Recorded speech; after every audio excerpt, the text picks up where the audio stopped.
Want to find buyers for your Shopify app? Start with the app category, not a generic founder list.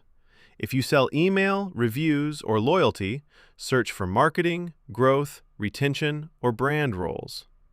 If you sell upsell, search subscriptions or merchandising, look for e-commerce roles. If you sell support, returns, shipping, or tracking, look for operations or customer experience. On Summer Fridays, you can confirm the brand first, then search Google or LinkedIn for roles like Summer Fridays e-commerce manager or Summer Fridays brand marketing. That works, but you still have to check one company at a time and decide whether the store is a fit. In StoreInspect, build the account list first using traffic, category, apps, pixels, or missing app filters.